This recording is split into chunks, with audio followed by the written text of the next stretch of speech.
With Professor Kingsley Moghalu, who is the candidate of the Young Progressives Party. Thank you, Professor. As a former central bank deputy governor, beyond the GDP is important, yes or no?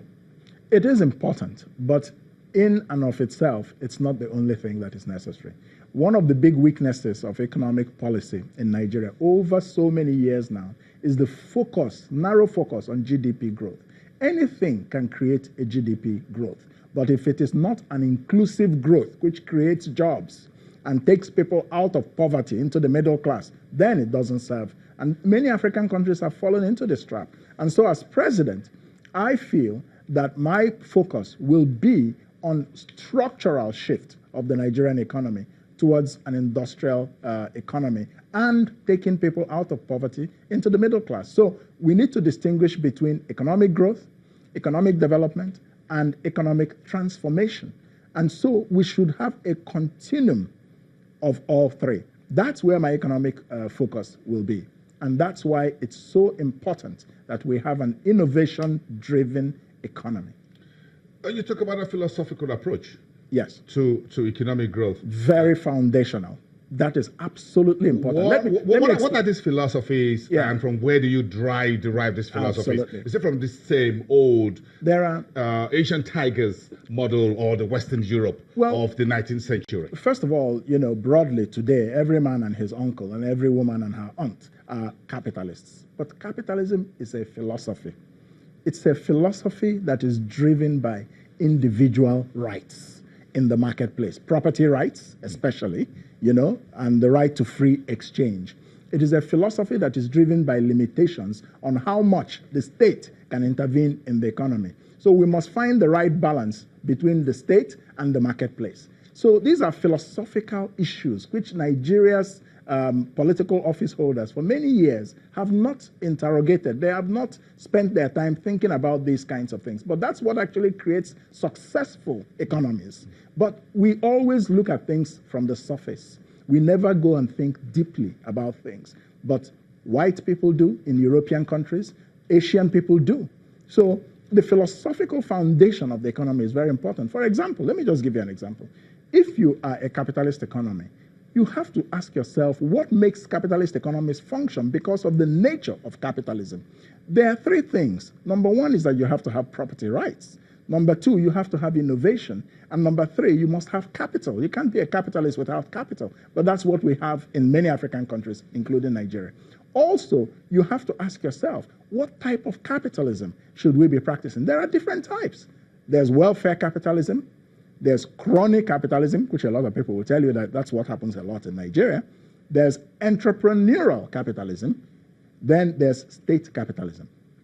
China is a state capitalist, the only country in the world that practices state capitalism. That is to say that the state drives economic policy using the marketplace as a mechanism.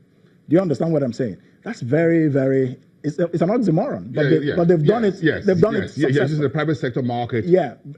As a tool for the state to drive growth. To drive growth. Yes. Now you have entrepreneurial capitalism, which is what you have in the United States a lot. Europe. Not Europe. I'm coming to Europe. Mostly the United States, because that is small business led economies and some manufacturing and I would recommend that is actually the right path for Nigeria to follow. Entrepreneurial. Then you have crony capitalism, which you have in South Korea. The chaebols that are the big industrial giants in South Korea, like the Samsungs, the Hyundais, all that. They are family-owned companies. But the economy in South Korea is structured in such a way that all the other small businesses thrive on being suppliers or part of the production value chain for the big conglomerates. It has its problems, but it works for them.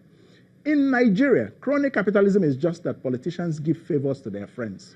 Who, for example, I will give you access to Forex at the central bank at an official rate, which they will take and go and sell in the black market. Do you understand? That is nasty crony capitalism. Then, in Europe, you have a lot of welfare capitalism, where the state provides a lot for the citizens, but the tax rate is very high. Okay. So we'll go entrepreneurial. I recommend that. You recommend that. Is that what you will practice? Yes, because it is in our culture. So how do we move on from this hybrid system we currently run and not just turning all this into an academic discussion and into reality? Exactly. You turn it into reality through economic policy that is based on an economic vision that in itself is founded on an economic philosophy. So you have to bring this into public policy as a government. That is why, for example, when I become president, I'm telling you that we will move for the abolition of the Land Use Act so that property can be owned in freehold. That's number one. Number two, I will lead an innovation-driven economy where people can invent and innovate, and the products of their invention and innovation are mass-produced and piped into the marketplace. That creates more wealth and more jobs. Number three, I will create a venture capital fund of 1 trillion naira to pipe capital into the Nigerian economy so that people have capital to own and set up new businesses. This is not a bank loan. It is equity investment. The venture capital fund will co-own the business with you if they invest in your business, and you would have started a new business without one kobo coming out of your pocket. But the venture capital fund and you will co-own this business and share the profit. After some years, the venture capital fund will exit from the business because they have recovered their profit. That is startup capitalism. That is what drives the economy of Israel. Israel is a startup nation.